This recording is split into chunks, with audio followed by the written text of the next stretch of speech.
In Alabama, one family became known not for their land or their work, but for marrying only within their own bloodline. Cousins became spouses, fathers became husbands. From these unions came offsprings with jaws too small to close properly, legs that bowed under their own weight, and lungs so weak they rarely survived more than a few winters. Neighbors said the family carried sickness not from disease, but from themselves, an inheritance repeating until it consumed them completely. How many generations can survive when every birth carries the same defects? And what is left of a family when its own blood becomes the cause of its destruction? Before we go any further, I want to ask you, where are you watching from? And what hour is it over there right now? Leave your answer in the comments below. And while you are here with us, make sure you subscribe to X Archives so these archives, which are sealed, buried, and almost forgotten, can be opened again. At the edge of rural Alabama, a narrow road wound up a ridge and ended at a cabin. The house was wooden, weathered by storms, its boards bleached grey by the sun. Yet what drew the most comment was not its age, but its silence. The shutters stayed fastened even in summer heat. The front porch sagged without use, and no voices carried across the clearing. Neighbors in the valley below recalled that the family rarely came down. On Sunday mornings, when church bells rang, their place in the pews remained empty. At the general store, their absence was as noticeable as their presence had once been. Groceries were hauled in bulk and stored inside, as if to avoid regular contact. By the 1870s, locals spoke of the Ridge House as though it were cut off from time itself. Children were warned not to wander near. Some recalled seeing shapes in the upstairs window, figures watching at dusk. But few ever saw the family clearly. Those who did described their movements as hurried, heads lowered, conversations kept to themselves. The distance was not enforced by fences or walls. It was enforced by silence and choice. Geography played a role in this separation. The ridge was steep, its soil rocky, the footpath narrow and easily washed out in heavy rains. For most families, living there would have been impractical. Yet for this family, the ridge offered cover, a place where their life could remain unseen. Their retreat became more than convenience. It became identity. When the census taker came once each decade, his visits were brief. Names were given without elaboration, ages mumbled, and doors shut quickly. The house stood less as a home than as a barrier, each shuttered window turning outward eyes away. To those who lived nearby, the cabin was no longer simply a dwelling. It was a sign. This was a family apart, by their own design. Whispers followed.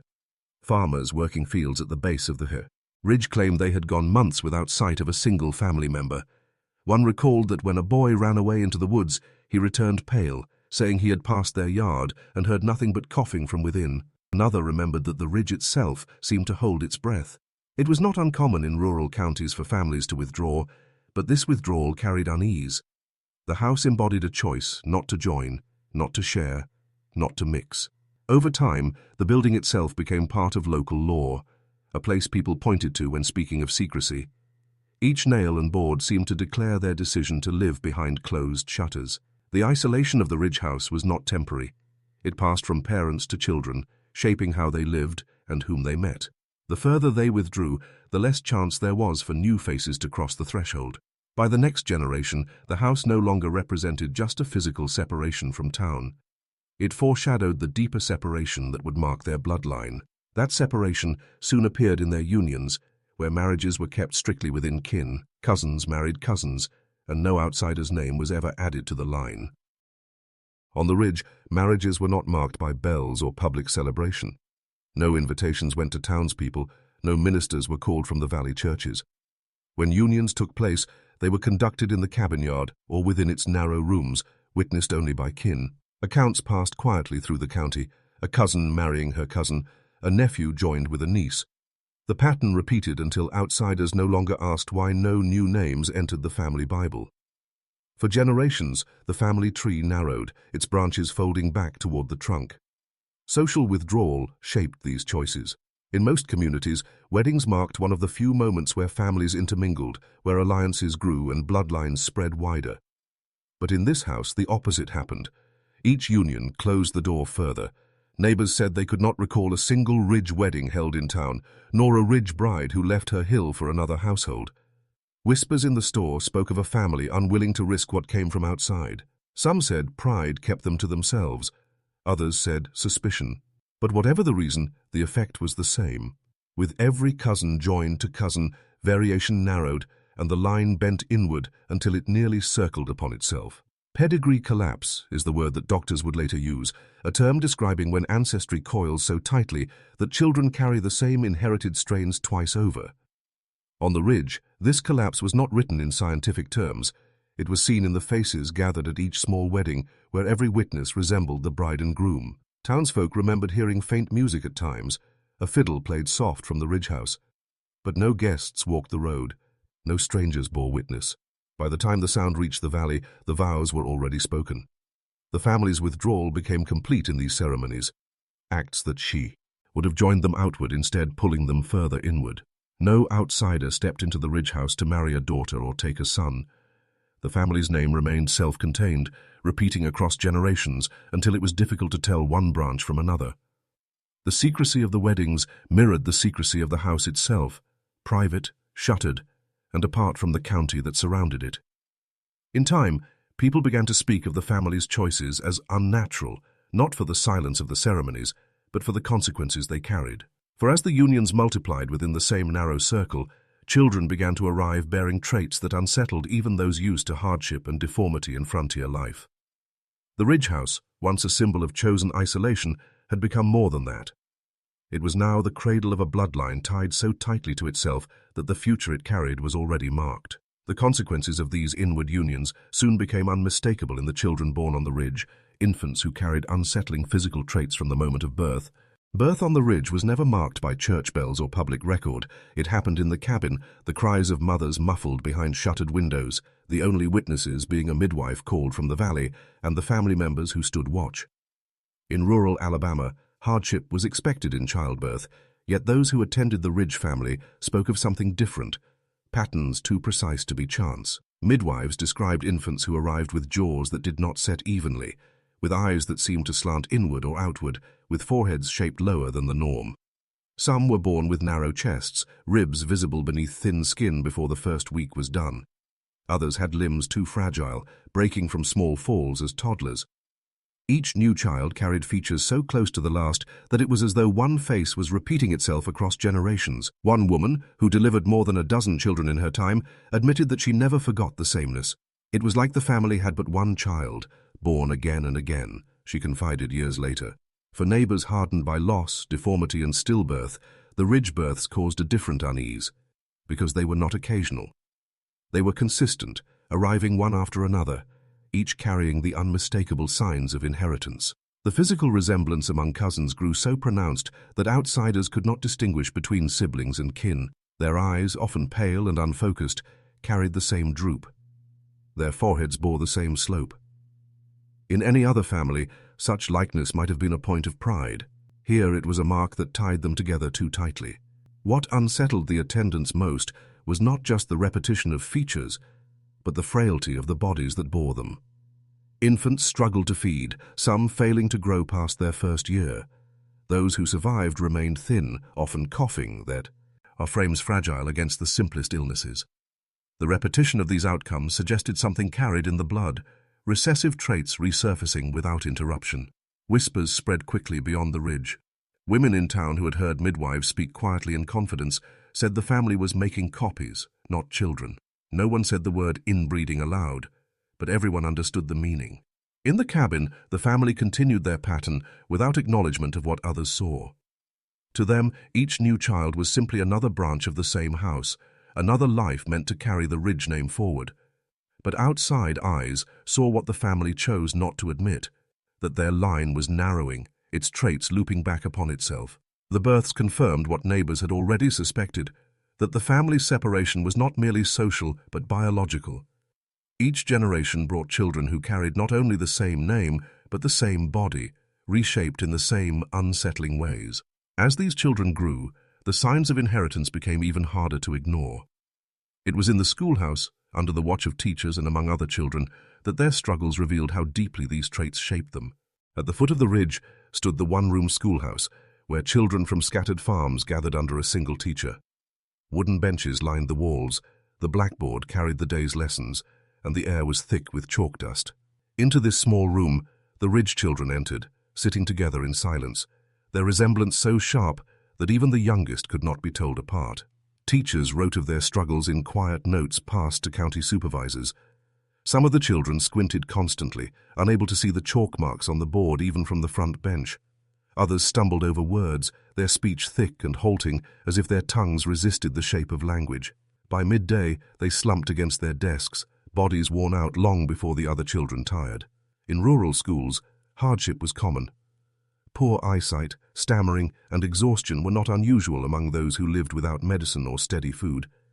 But here, the pattern extended beyond one child or one family. Cousins carried the same difficulties year after year, each with faces stamped from the same mold and bodies weighed down by the same frailties. Classmates noticed. They shifted their benches farther away, whispered about the Ridge faces, and avoided games played outside. Where other children blended into the crowd, these stood out as a group apart, identified not just by appearance but by struggle. Teachers who stayed long enough saw the repetition. A boy who tired at lessons was followed a year later by his cousin with the same bent posture, the same slack jaw, the same pale eyes. By the 1880s, the Ridge children were no longer simply another family in the schoolroom. They became the example by which others measured difference. Parents complained quietly, asking whether their own sons and daughters should be seated beside them. Some even withdrew their children, preferring distance to exposure. Though no illness passed from Ridge child to neighbor, the belief spread that something in the blood made them unsafe to be near. This quiet segregation deepened the family's isolation. Within the schoolhouse, the children felt the weight of glances, the empty space around their benches. Outside, when walking home along the road, they were trailed by whispers of tainted blood. The school, meant to bring communities together, instead confirmed the family's separation. Teachers, bound to their duties, noted what they saw, but gave no public warning. Their records, like the graveyard and the shuttered house, became another place where the family's condition was marked. Those who studied the notes years later saw not a single defect, but a pattern, an inherited chain of weakness, repeating too consistently to be chance. The Ridge family's story was no longer confined to their cabin. It was written in the classroom benches, in the empty spaces left between them and their peers, and in the fatigue that spread through their bodies before the lessons ended. That frailty soon drew attention beyond the schoolmaster's desk. The doctor's wagon was seen climbing the Ridge path more often than to any other home, called again and again to tend to sickness that never seemed to leave the family. Illness was a constant visitor in the Ridge house.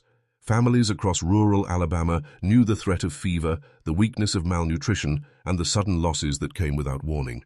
But in this cabin, sickness did not come and go.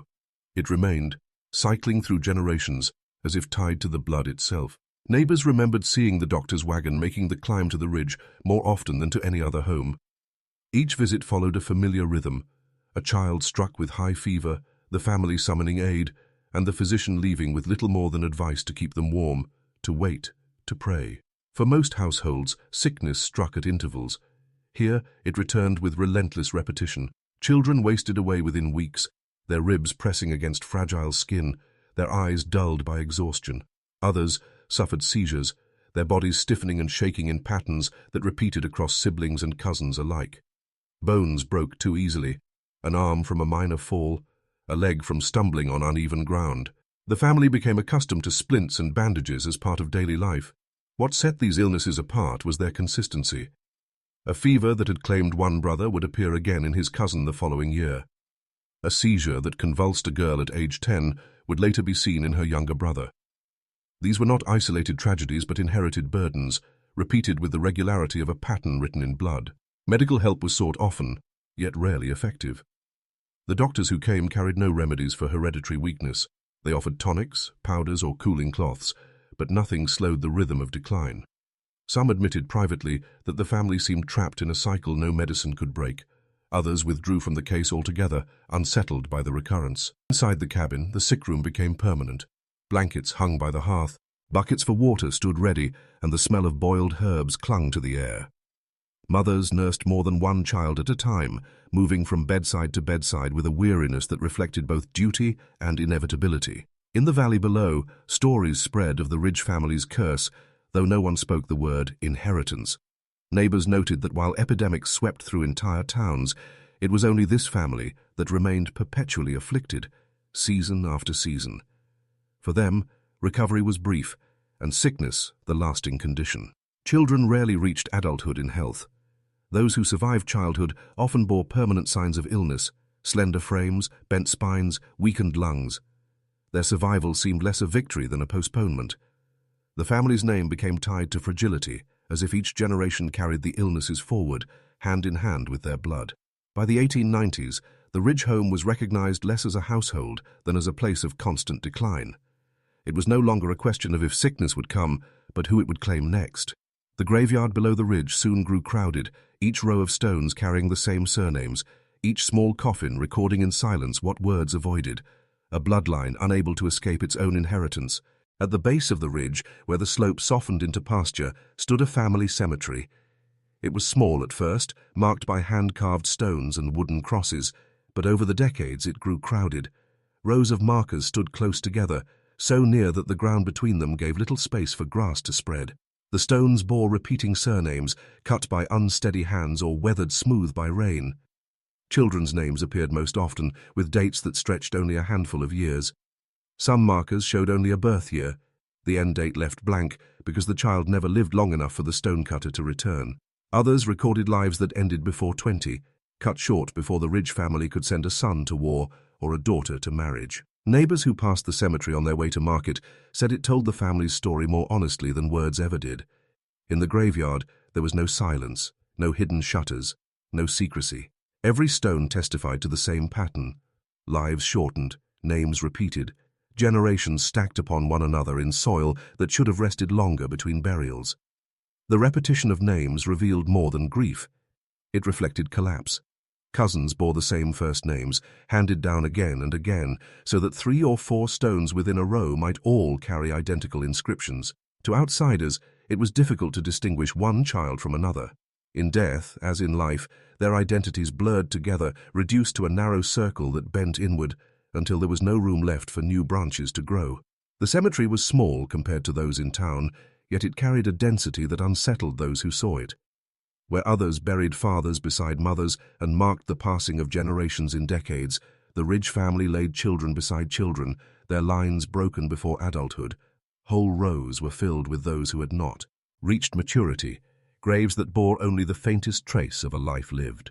By the 1880s, the cemetery became known among locals as the family's truest record. If you wished to understand their history, you did not search through church books or county ledgers. You walked the ridge path and stood among their stones. There, the pattern of decline was plain. Multiple generations buried side by side, most before their time, a family name carved too often into too little ground. For townsfolk, the graveyard confirmed what whispers suggested. Inbreeding had carried weakness through the blood, and its cost was measured in rows of small coffins. They did not need science or doctors to explain it. The proof was in the earth itself. Yet what made the cemetery so clear also highlighted what was missing elsewhere. When officials reviewed county records, they noticed gaps: births that went unlisted, deaths that were never entered. The graves stood in silent testimony, but the ledgers told a different story, one where the family's decline was concealed by omission. For while the graveyard displayed the truth in stone, the county books told less, with names missing where they should have stood, as if the family's history had been deliberately erased. When county clerks tallied their books each year, certain names were expected to appear. Births, marriages, and deaths formed the rhythm of rural life, each entered in careful script across thin paper. Yet when the ledgers were examined in later years, one family's entries often fell silent. Where their births and deaths should have been marked, there were gaps, pages that passed without their mention. Midwives recalled attending deliveries on the ridge, yet no corresponding records were found in the county birth rolls. Coffins were lowered into the family cemetery, but the deaths of those buried there were not always noted in the courthouse registers. Even marriages, rare though they were, left faint trace in official record, as if the events had been deliberately left unwritten. Clerks, when asked, offered no explanation. Some admitted to confusion when surnames repeated too closely, unsure which cousin belonged to which household. Others, speaking less formally, confessed that they avoided the family altogether, unwilling to enter names that carried such weight in local rumor. The absence of detail was not carelessness. It was avoidance, chosen and sustained. This silence stood in contrast to the fullness of other county records. Families of similar size had pages devoted to them, with each child and burial marked carefully in ink. The Ridge family, by comparison, appeared as if fading from view, their history unspooling without written anchor. The omissions hinted at secrecy, not necessarily a conspiracy, but a collective unwillingness to inscribe their decline. It is in these gaps that the family's story becomes clearest. For while stones in the cemetery spoke of dozens of short lives, the ledgers spoke of far fewer. The mismatch told its own tale, that the family's reality was considered better left unspoken. Each missing line was a decision, a choice by officials, to leave the story untold. Such omissions reflected the stigma that surrounded the Ridge house. To write their names again and again was to acknowledge the scale of their losses, the pattern of their weakness. By leaving the lines blank, clerks distanced the county from responsibility, casting silence over what many already considered shameful. Yet no omission could erase what was visible to the eye. However absent from the books, the family's presence was undeniable in the community. Their children, growing year by year, carried in their faces the marks of inheritance that no page could hide. For what paper failed to record, appearance revealed plainly. As the children grew older, their features bore the stamp of the bloodline, faces and frames so alike that the family could be recognized from across a field. By adolescence, the Ridge children no longer blended with their peers. Their features, carried from birth, sharpened with age until they became unmistakable. Foreheads sloped in uneven lines, jaws set crooked, and eyes failed to align. Their frames remained slight, shoulders narrow, limbs thin and brittle. The sameness across cousins made them identifiable even at a distance. Neighbors said they could be picked out from across a field. The tilt of a head, the angle of a jaw, or the gait of a frail body was enough to signal their belonging to the Ridge house. Where other families carried a mix of traits, these children bore the same look repeated, the line narrowing until variation itself seemed absent. Accounts from the time speak less of cruelty and more of unease. Farmers working roads near the Ridge recalled stopping their plows to watch as the children passed, struck not by misbehavior but by the sheer similarity. It was as if, in the words of one neighbor, they were not cousins, but copies. The deformities grew more pronounced with each generation. Jaws jutted further, foreheads became heavier, eyes more uneven. The gradual intensification reflected what modern observers would call genetic collapse, the compounding of traits when bloodlines fold inward. But in the valley, such terms were unknown. The people had only their eyes, and what they saw confirmed the rumors that the family's blood carried its own burden. By the 1890s, the children of the Ridge house were no longer judged as individuals. They were regarded collectively as a group marked not only by resemblance, but by destiny. Outsiders referred to them as the Ridge faces, shorthand that erased their names and replaced them with an identity rooted in deformity. Teachers who had struggled with their frailty in the schoolhouse now struggled with the unease their appearance caused among other children. Pies. Rents began to object more loudly, saying the sight of them was a disruption, that their presence reminded others of decline rather than progress. The children themselves bore the weight of this recognition. They did not need to hear whispers. They saw the space left around them at games, the benches shifted further in school, the looks that followed them into town. To be recognized was no longer neutral. It was to be singled out as different, as marked. This visibility left the family nowhere to hide. The shuttered windows of the Ridge house, the gaps in county records, and the silence in public gatherings could not conceal what their bodies revealed. Each generation carried the evidence forward, making the inheritance of deformity as plain as the fields that surrounded their home. Recognition became stigma, and stigma turned steadily into rejection. Neighbors who once kept their distance quietly now began to act upon their discomfort, closing doors, withholding welcome, and withdrawing from contact altogether. The family's appearance had shifted from curiosity to barrier, shaping not only how they were seen, but how they were treated. That recognition soon hardened into rejection. Shops refused their business, churches left pews empty, and the broader community began closing its doors to them altogether. By the turn of the century, the family's separation was no longer subtle. It was enforced in the streets, in the stores, and in the pews of the county church. What had begun as unease turned into deliberate rejection, shaping every place where community life unfolded. Merchants were the first to act. At the general store, where farm families came for flour, lamp oil, and cloth, The Ridge name carried little value. Owners refused to extend credit, claiming the family could not be trusted to pay, though others in far poorer standing still received leniency. Some merchants declined outright to serve them, turning away when they entered, pretending not to hear requests for goods. The message was clear: their money was no longer welcome. Church offered no refuge. On Sundays, when congregations filled the wooden pews, space was left conspicuously empty around the Ridge family. Hymns faltered when their voices joined, and communion trays often passed without being extended in their direction. Eventually, they stopped attending altogether, their absence unremarked upon except in hushed tones that justified the exclusion as necessary. Community events followed the same pattern. Barn dances, harvest gatherings, and fairs drew neighbors together, but the Ridge family received no invitations. On the rare occasion they appeared, conversations stilled, paths cleared, and hosts found reason to end the evening early. Their presence did not invite confrontation, only absence, a void created by others retreating. The rejection was not only about deformities seen in their faces, it was about blood. Whispers described them as tainted, as carrying something that should not spread beyond their ridge. Children repeated the phrases of their parents, warning one another not to stand too close, not to share cups or books, not to sit on the same benches. Stigma moved from rumor into daily prac. Tice, leaving the family marked not simply as different, but as dangerous. This exclusion reinforced what the family already lived: isolation.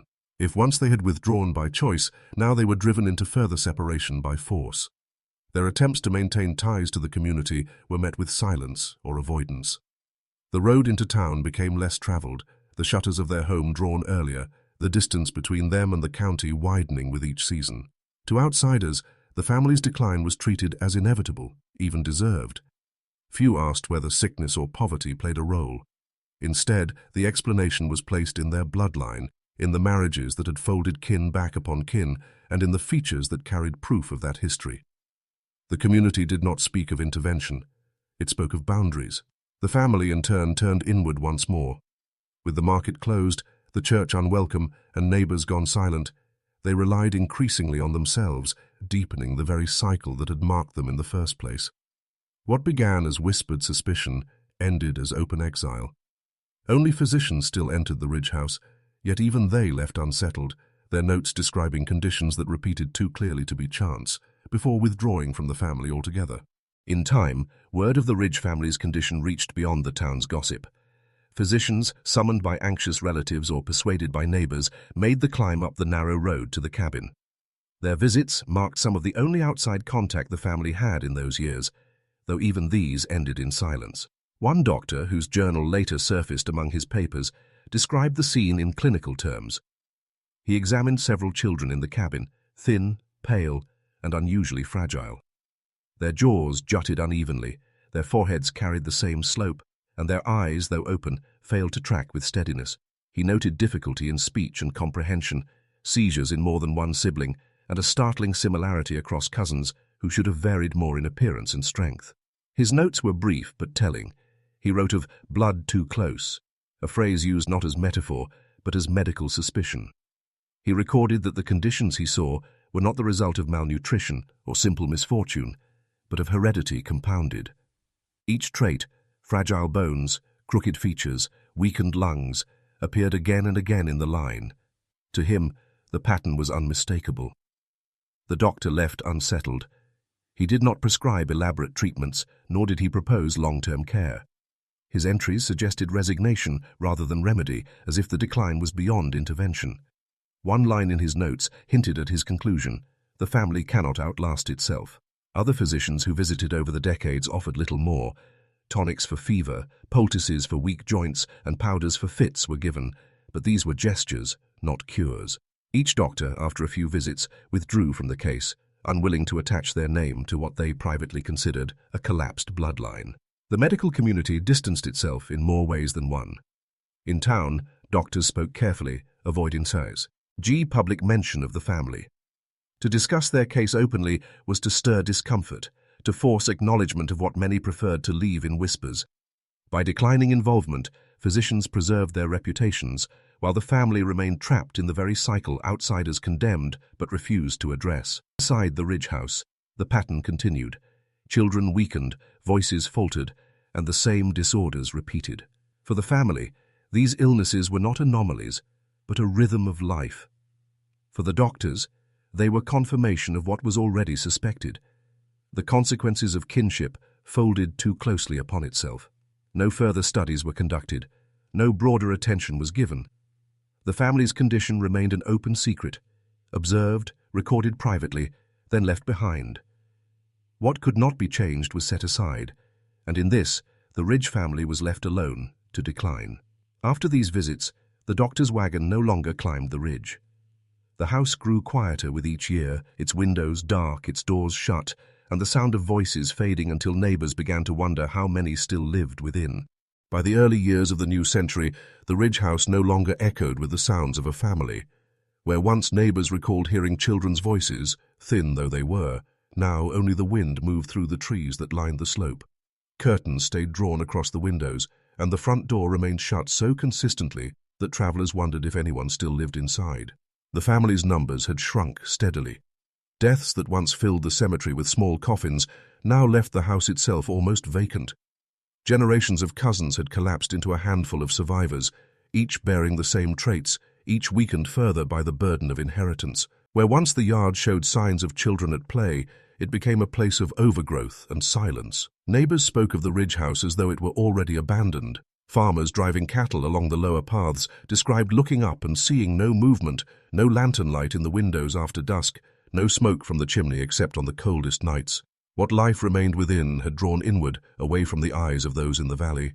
The silence reinforced what people already believed, that the family was vanishing. Their absence from church, from the store, from the schoolhouse, confirmed the sense that their story had nearly ended. Whispers about curses and bad blood deepened, though few could point to more than the simple fact of disappearance. For many, the Ridge house became less a dwelling than a symbol of decay, a place where bloodlines ran their course and ended behind shuttered windows. Occasionally, a figure was glimpsed outside, moving quickly between the cabin and the woodpile or drawing water from the well. These brief sightings only reinforced the impression of decline.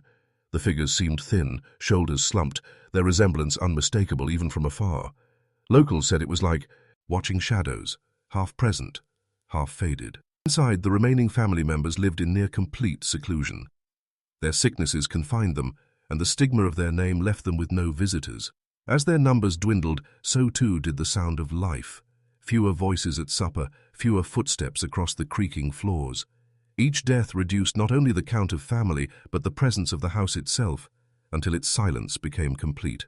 By the 1920s, it was said that only one remained. The neighbors, uncertain of his exact age, described him as the last link in a chain that had weakened across generations. His presence was felt more than seen, but those who caught a glimpse spoke of him as unmistakable. His features carried the full weight of his family's inheritance, every trait compounded into one body. The Ridge house had grown silent, but it had not yet emptied. Within its walls, one heir remained, a man who embodied in his face and frame the story of the bloodline's decline. He was not just a survivor, he was the visible mark of what the family had become. Yet one man remained, the final heir, carrying in his twisted jaw, uneven eyes and frail frame, the full measure of the bloodline's marks. By the time the family's numbers had thinned to almost none, one man remained.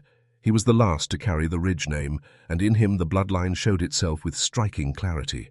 His jaw was twisted, pulling his mouth slightly to one side when he spoke. His eyes sat uneven, one lower than the other, giving his gaze an unsettled weight. His forehead sloped heavily, casting his face in a shape that locals said could never be mistaken. The frailty of his body matched the deformities of his face. His frame was thin, his shoulders narrow, and his steps unsteady, as if his bones bore the brittleness that had plagued the line for generations. Even in adulthood, he appeared fragile, carrying the air of one who lived on the edge of sickness. Those who glimpsed him said he seemed marked not just by inheritance, but by its accumulation. Every defect of the family compounded in a single body. Isolation was no longer a matter of choice. His appearance alone kept others at a distance. Children in the valley were told not to stare if they happened upon him, but few could help it. Adults, for their part, looked away or turned aside, unwilling to meet his eyes. His deformities were so recognizable that they served as both introduction and warning. He did not need to be named. He was the Ridge bloodline, made visible in one man. In town, his presence carried a hush. On rare occasions when he came to buy necessities, people fell silent until he left. No shopkeeper refused him outright, but no warmth was offered either. Change was passed quickly, conversations ended abruptly. It was as though his very presence reminded the town of what they had tried to push into silence, the story of a family undone by its own blood. He lived mostly alone in the cabin that had once held dozens of voices. Curtains stayed drawn, and smoke from the chimney appeared only irregularly. The silence that had lowered surrounded the house deepened in his time until it seemed less like a dwelling than a monument. Neighbors said the house looked inhabited only because of him, yet even then it was hard to tell where the man ended and the memory of the family began. The psychological weight of being the last must have been heavy, though no diary or letter survives to explain his thoughts. He carried in his body the evidence of generations, and he bore it in solitude.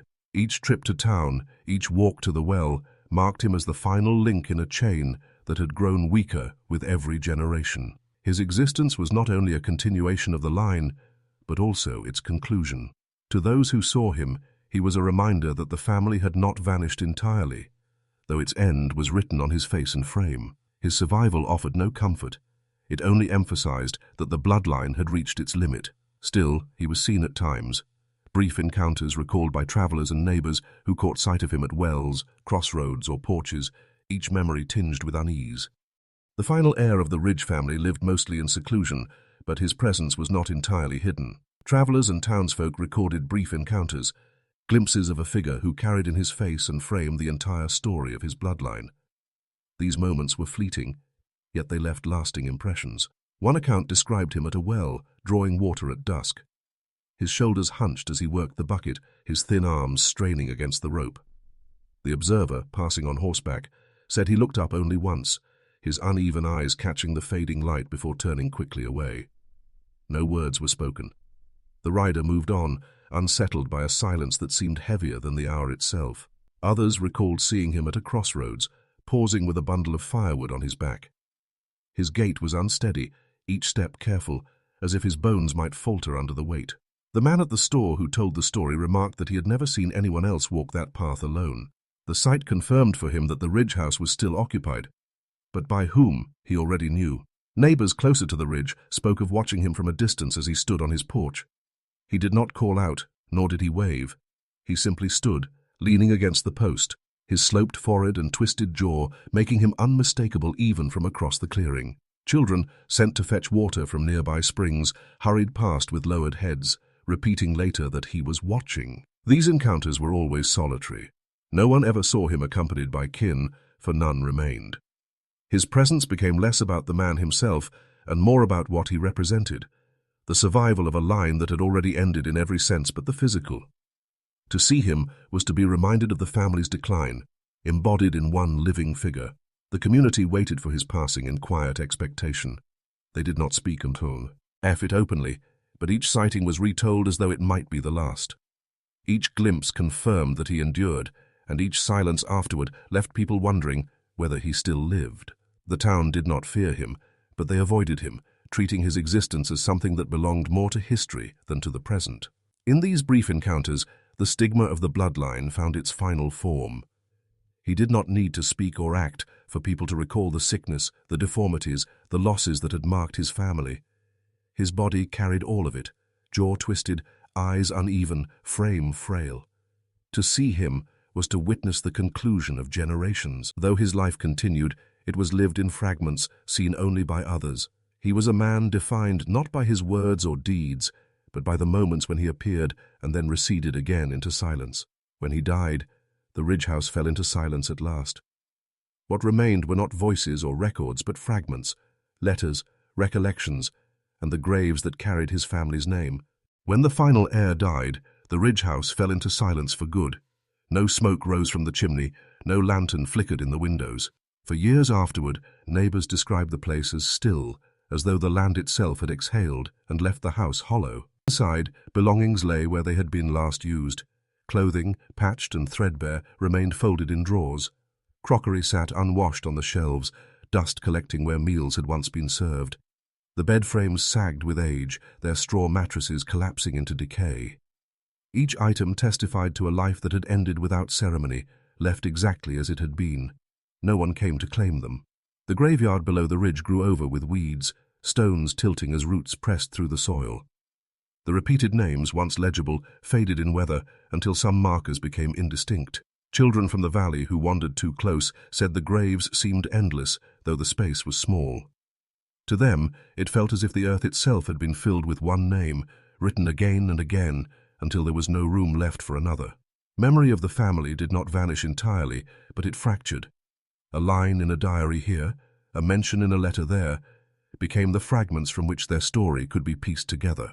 A farmer noted that he had lent them tools but never seen them borrowed by outsiders. A midwife wrote of a birth she wished she had not attended. A teacher recalled benches moved aside in the schoolhouse.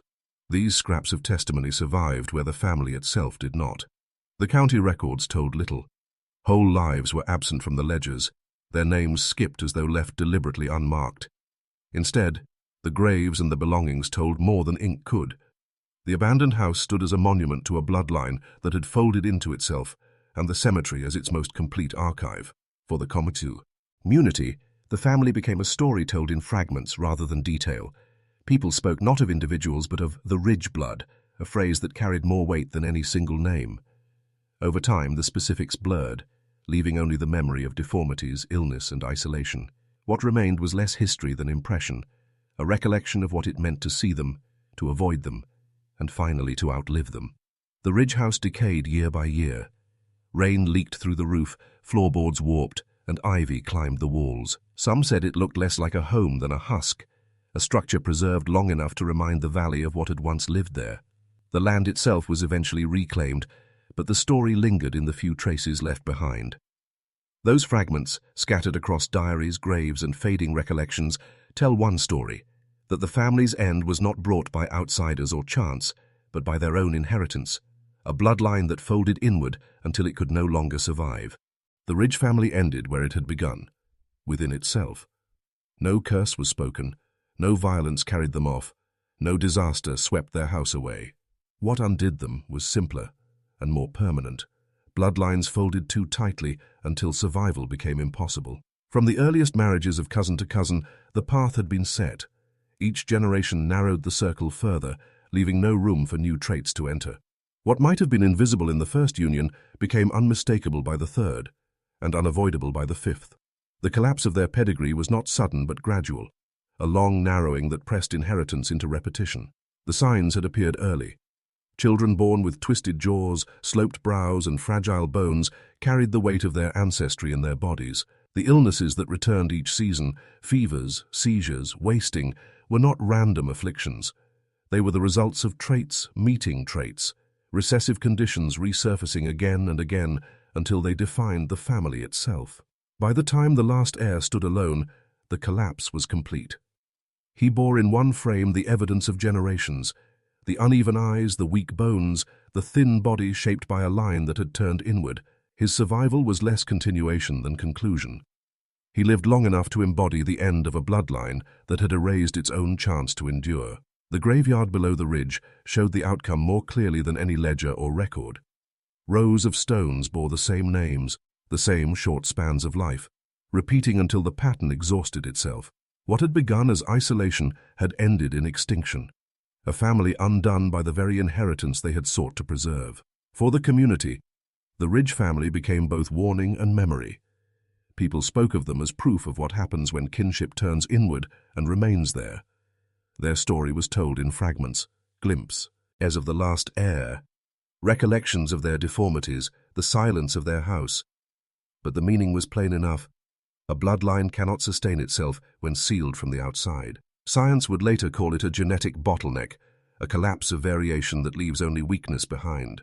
But the Valley people needed no such words. To them, it was clear that the family had ended by their own design, that their refusal to open their doors had closed their future. No curse was needed, no judgment from outside. Their undoing was written in the blood they shared and reshared until nothing remained but the echo of themselves. Blood preserves us.